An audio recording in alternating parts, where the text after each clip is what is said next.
Hey hello welcome to chemistry and tool. So अगर आप इस चैनल पे नए हैं तो चैनल को सब्सक्राइब कर लेना, प्लीज़ बेल आइकन बटन को दबा देना ताकि जब भी मैं नया कोई वीडियो अपलोड करूं आप तक नोटिफिकेशन आ जाए। और अगर आपको ये वीडियो पसंद आए तो जाते जाते वीडियो को लाइक जरूर कर देना। तो चलिए शुरू करते हैं इस वीडियो के साथ। हे हेलो एवरीवन। सो इस पर्टिकुलर वीडियो में हम बात करेंगे स्टैंडर्ड मॉडल के बारे में। देखो, जो मैं इस वीडियो में बात करने वाला हूँ मैं पहले ही बता देता हूँ, ये बहुत ज़्यादा हद तक फिजिक्स से डील करता है। हम इतने भी डिटेल में नहीं जाएंगे कि हम फिजिक्स में खो जाएं। इसको एक तरीके से आप यूँ कह सकते हो कि पार्टिकल फिजिक्स जिसको हम कहते हैं, ये वहाँ से टॉपिक है। अब आप सोच रहे होगे कि सर न्यूक्लियर केमिस्ट्री पढ़ते समय हमें इसकी क्या ज़रूरत है। देखिए, प्रॉब्लम ऐसी है कि केमिस्ट्री के स्टूडेंट होने के नाते ये हमें पता होना चाहिए कि हम जिस एटम के बारे में बात कर रहे हैं और जिस एटम के ऊपर हमने पूरा पीरियोडिक टेबल बनाया हुआ है, 118 अलग अलग टाइप के हमने एटम्स बनाए हुए हैं, तो हमें ये पता होना चाहिए कि वो एटम्स कितने, उस एटम के अंदर क्या है। और केमिस्ट्री बेसिकली अगर आप देखो तो chemistry is a study of matter. हम मैटर की पढ़ाई करते हैं और हमें यही अगर नहीं पता है कि मैटर क्या होता है तो यार मुझे ऐसा लगता है हम बहुत इनकम्प्लीट पढ़ाई कर रहे हैं। अनफॉर्चुनेटली जितनी भी केमिस्ट्री की बुक्स होती हैं जिनकी शुरुआत होती है वो डायरेक्ट एटम से स्टार्ट होती हैं। 118 टाइप के एलिमेंट्स होते हैं, इनमें ये होता है। हम उनकी प्रॉपर्टीज़ पढ़ने पे ज़्यादा इंटरेस्ट रखते हैं रेदर देन हम उस मैटर के बारे में। तो इस पर्टिकुलर वीडियो में हम जरा मैटर का डाइसेक्शन करने की कोशिश करेंगे, पोस्टमार्टम करने की कोशिश करेंगे। जो फिजिक्स के स्टूडेंट है अगर वो मुझे देख रहे हैं तो मैं उनको बता दूँ, देखो मैं इतना भी डिटेल में नहीं जाने वाला हूँ कि आप ज़्यादा डिटेल मुझसे एक्सपेक्ट नहीं कर सकते, क्योंकि since being a chemistry student मैं ज़्यादा डिटेल में नहीं जाऊँगा। मैं ये वीडियो केमिस्ट्री के स्टूडेंट्स के लिए ज़्यादा बना रहा हूँ, ठीक है। देखिए, हमारे नेचर में जितनी भी, इस यूनिवर्स में रेदर देन काउंट नेचर, इस पूरे यूनिवर्स में जो भी आप देख रहे हो या जो आप नहीं देख रहे हो, जो मैटर दिख रहा है, जो मैटर नहीं दिख रहा है, क्योंकि everything is not visible to us. हर चीज़ अपने को दिखे ऐसा नहीं होता है। जैसे रात को अगर आप अंधेरे में खड़े होकर ऊपर देखो तो आपको सिर्फ चमकते हुए तारे दिखाई देते हैं। इसका मतलब ये नहीं कि आसमान में बाकी की चीज़ें नहीं हैं। जस्ट बिकॉज तुमको नहीं दिखाई दे रही हैं या मुझे नहीं दिखाई दे रही है इसका मतलब वो नहीं है, ऐसा नहीं होता। मैटर है पर वो हमको नहीं दिख रहा है, ठीक है। तो जो भी चीज़ आपको दिख रही है या जो चीज़ आपको नहीं दिख रही है, हम हमेशा सोचते हैं ना कि ये चीज़ किसकी बनी है, किसकी बनी है। एट द एंड जब हम जाते हैं तो हमें ये पता चलता है कि पूरा यूनिवर्स जो हमारे आसपास है, धरती, प्लेनेट, प्लूटो, मार्स, पूरा सोलर सिस्टम, पूरा गैलेक्सी जो हम देख रहे हैं, ये सब फंडामेंटल पार्टिकल्स का बना है। अब कितने फंडामेंटल पार्टिकल्स हैं? मेरे प्रीवियस वीडियो में मैंने आपसे एटम के फंडामेंटल पार्टिकल्स की बात की थी। To be very frank, there are two types of fundamental particles. पहले फंडामेंटल पार्टिकल्स को हम कहते हैं लेप्टॉन्स और दूसरे फंडामेंटल पार्टिकल्स को हम कहते हैं क्वार्क्स। नाउ लेप्टॉन्स कितने होते हैं? There are 6 leptons. Electron, muon, tau, electron neutrino, muon neutrino, tau neutrino.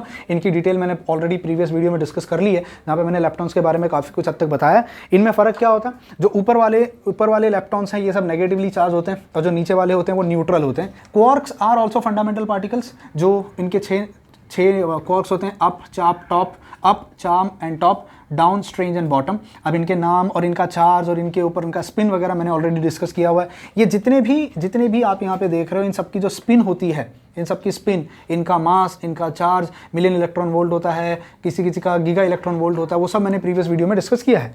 तो नेचर में दो सबसे फंडामेंटल पार्टिकल्स होते हैं, एक होता है लेप्टॉन्स और दूसरे होते हैं क्वार्क्स। अब आपको ये याद रखनी है कि जो लेप्टॉन्स होते हैं वो इंडिपेंडेंट रहना पसंद करते हैं। वो कभी किसी के साथ जाकर इंटरेक्ट नहीं करते, ना ही वो आपस में इंटरेक्ट करते हैं। वो इंडिपेंडेंट रहना, इंटरेक्ट का मतलब होता है कंबाइन नहीं होते, मिलते नहीं है, जुड़ते नहीं है। इंटरेक्ट ऑब्वियसली करेंगे, इलेक्ट्रॉन इंटरेक्ट करता है, कैसे? रिपल्सिव फोर्स के थ्रू इंटरेक्ट करता है।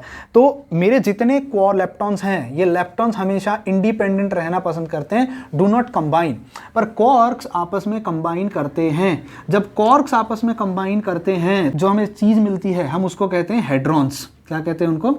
हेड्रॉन्स। तो क्वार्क्स जब आपस में कंबाइन करेंगे, जैसे अप क्वार्क और चार्म क्वार्क ने आपस में कंबाइन कर लिया, या 2 अप और 1 डाउन ने किया, या 2 डाउन और 1 अप ने किया, तो इस तरीके से हमारे पास हेड्रॉन्स मिलते हैं। और हेड्रॉन्स को हमने 2 क्लासिफाई किया था, एक जिसको हम कहते हैं मीजॉन्स, एक जिसको हम क्या कहते हैं? मीजॉन्स। दूसरा हम इसको क्या कहते हैं? बेरियॉन्स। अब मीजॉन्स जो होते हैं उसमें कितने? 2 क्वार्क्स होते हैं, देयर आर 2 क्वार्क्स प्रेजेंट। और बेरियंस जो होते हैं उसके अंदर कितने प्रेजेंट होते हैं? 3 क्वार्क्स होते हैं जो आपस में आके मिलते हैं। बेस्ट एग्जांपल हम लोगों ने क्या पढ़ा था बेरियंस का? एक हमारा होता है प्रोटॉन और दूसरा हमारा होता है न्यूट्रॉन। समझ में आया? तो प्रोटॉन एंड न्यूट्रॉन बेरियंस हैं क्योंकि वो 3 क्वार्क्स के बने, and they are called as hadrons. समझ में आया? अब जो हमने अब तक पढ़ा है ये हमारा स्टैंडर्ड मॉडल है। स्टैंडर्ड मॉडल का मतलब होता है हमारे जो फिजिसिस्ट हैं 19th सेंचुरी, जो हमारा मैं उस सेंचुरी को, जो 19th सेंचुरी है जहाँ पे हमारा इंडिया जब स्ट्रगल कर रहा था फ्रीडम्स के लिए, वो जो पूरा पीरियड था, मैं बोलता हूँ वो फिजिक्स के लिए गोल्डन एरा था।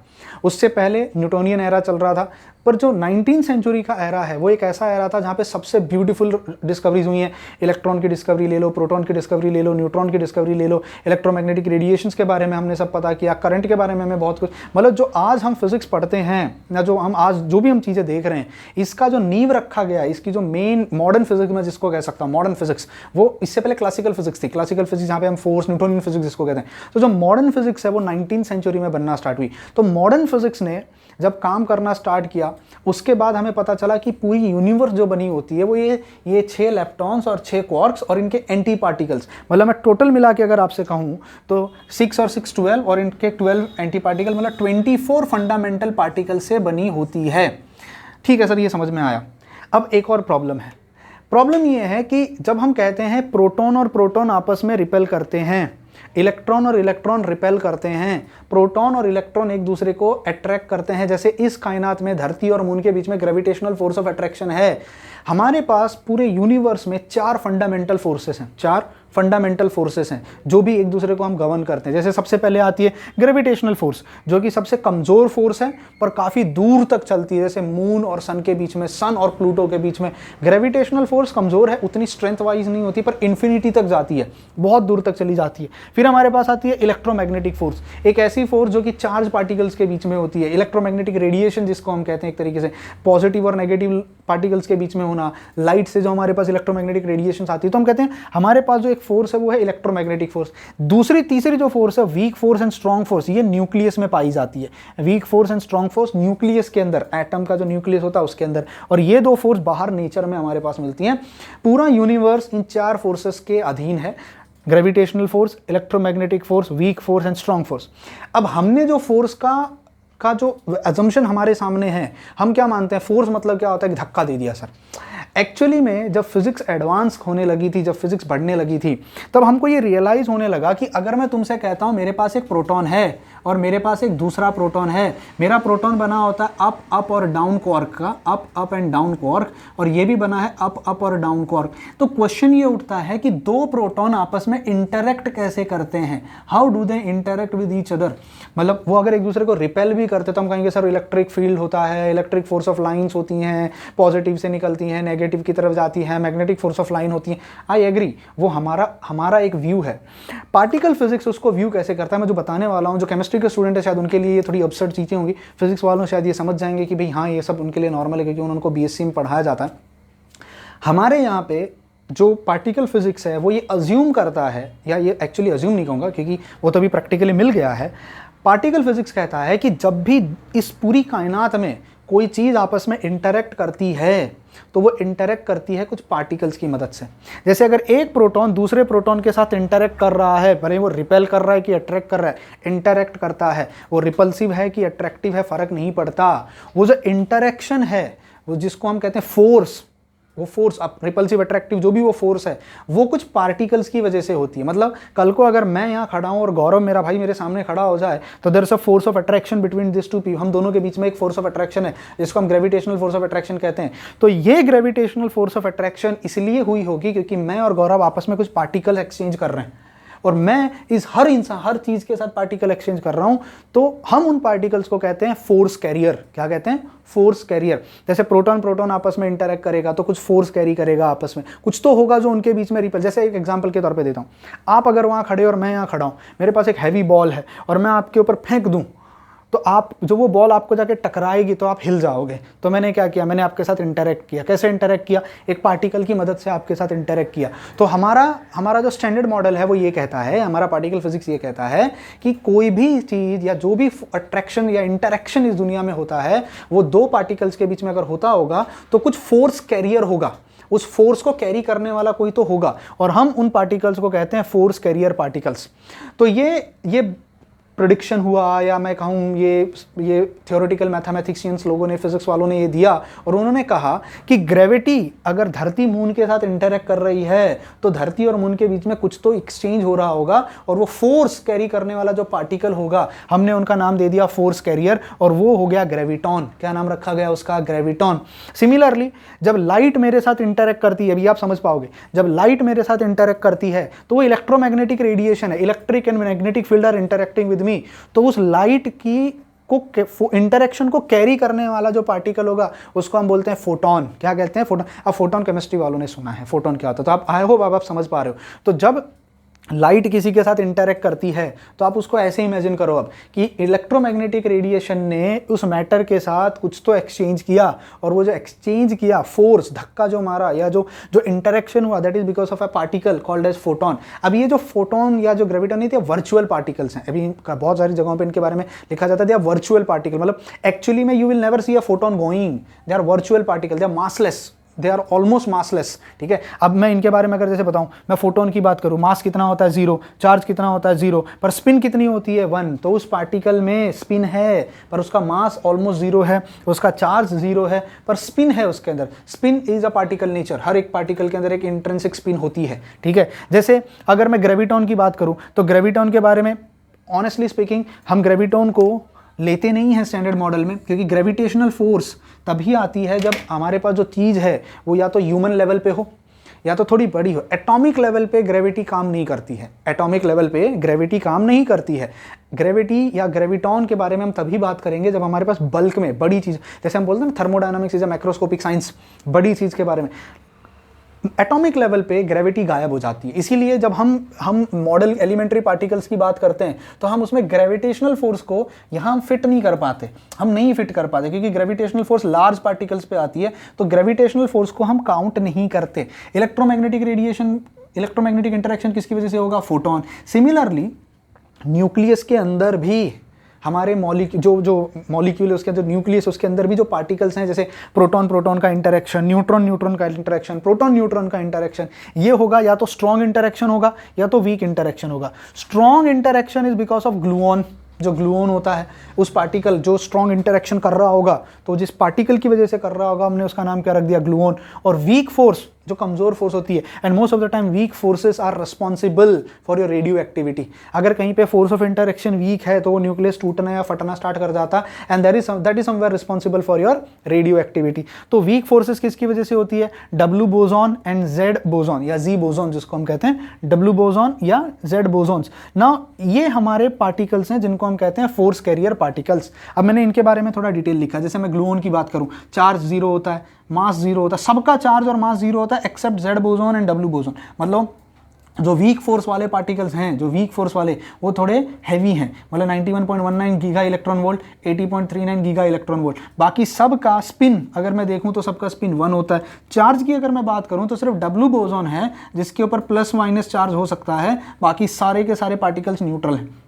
अब एक चीज़ याद रखना, ग्रेविटेशनल, अभी आपको मैं एक ऑनेस्टली एक अच्छी चीज़ बताता हूँ। मैंने कुछ मे बी महीने पहले या साल पहले ये एक खबर पढ़ी थी या पेपर में कहीं आर्टिकल पढ़ा था, एक न्यूज़ भी आया था कि साइंटिस्ट ने जो ग्रेविटेशनल फोर्स एग्जर्ट करने वाले पार्टिकल, ग्रेविटॉन की बात हम प्रेडिक्ट करते हैं होना चाहिए, इसका मतलब धरती और मून के बीच में कोई तो मासलेस पार्टिकल मूव करना चाहिए जो उनको पकड़ के रख रहा है, उसका डिस्कवरी किया, उनको डिटेक्ट किया गया। और ग्रेविटेशनल वेव्स को भी रिसेंटली हमारे जो साइंटिस्ट लगे हुए हैं, फिजिसिस्ट लगे हुए हैं, उन्होंने ग्रेविटेशनल वेव्स को भी डिटेक्ट किया हुआ है।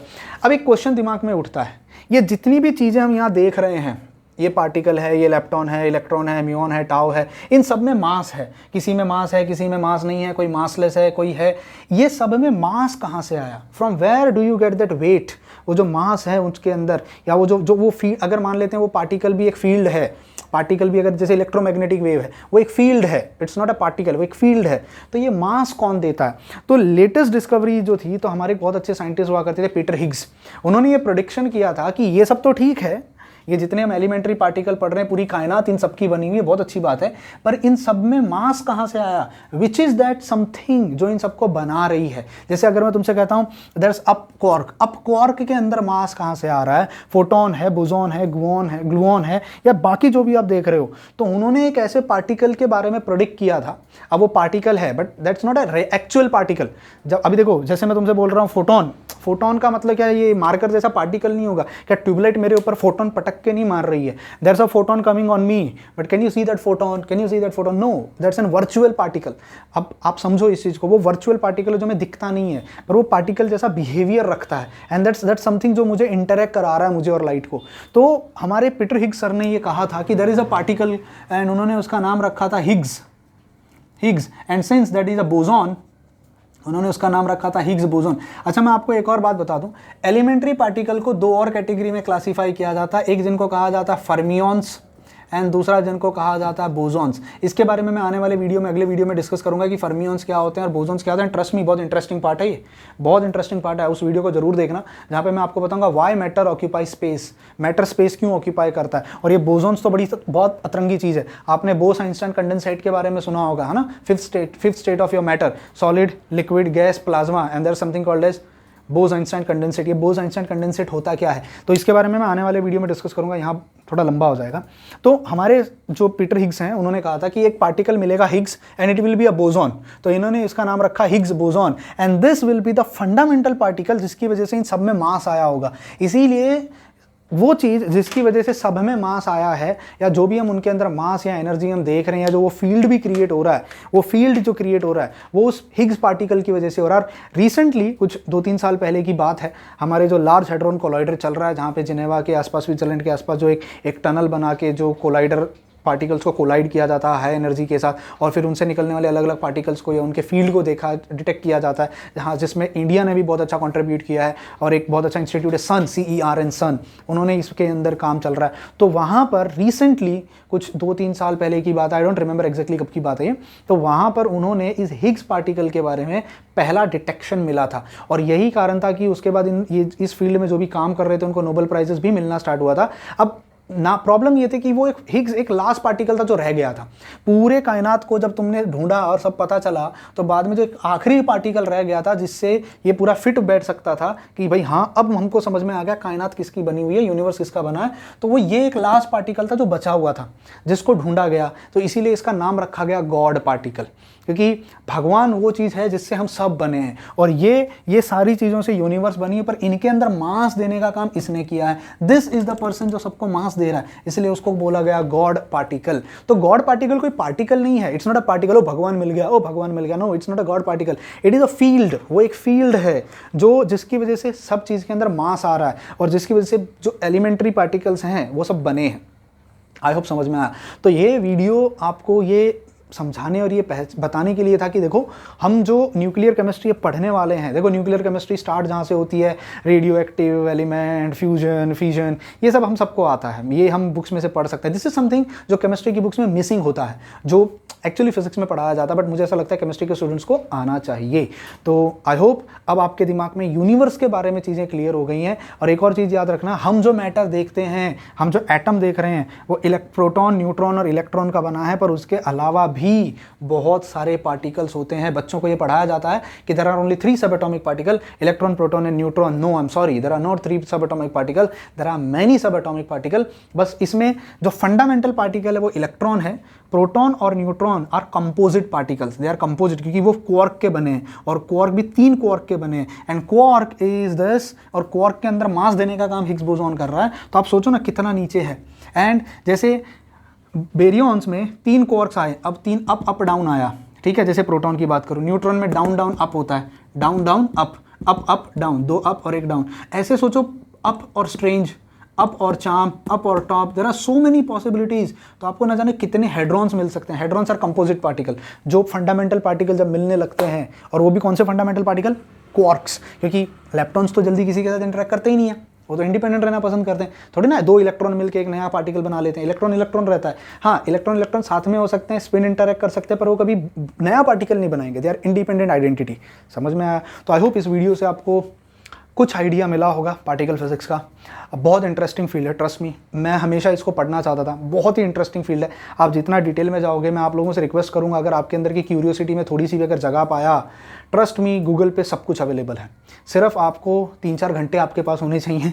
आप ये एक्सपेक्ट नहीं कर सकते कि एक बार टाइप करोगे और आपको सब एक जगह मिल जाएगा। अनफॉर्चुनेटली एक ऐसी इन्फॉर्मेशन है जो स्कैटर्ड है, कहीं भी एक जगह कंपाइल्ड नहीं है, ठीक है, इट्स स्कैटर्ड हर जगह। मैं डिस्क्रिप्शन बॉक्स में एक लिंक दे रहा हूँ, वो लिंक काफ़ी यूजफुल लिंक है, छोटा सा एक आर्टिकल उसके ऊपर लिखा हुआ है। आप अगर उस आर्टिकल को भी पढ़ने की कोशिश करोगे तो भी आपको कुछ आइडिया, कुछ हिंट इन सब चीज़ों के बारे में मिल जाएगा। तो डिस्क्रिप्शन बॉक्स चेक कर लेना, आपको वहाँ पता चल जाएगा। और इसके बाद we are going to start with एक और वीडियो मैं बनाऊंगा जो कि बेसिक होगा, एंड जहाँ पे हम फर्मियोन्स एंड बोसॉन्स के बारे में डिस्कस करेंगे, एंड प्रोबेबली देन उसके बाद हम न्यूक्लियर केमिस्ट्री को, जो मेन केमिस्ट्री के सिलेबस में है, हम उसको स्टार्ट करेंगे। ठीक है, bye bye, take care and God bless you all.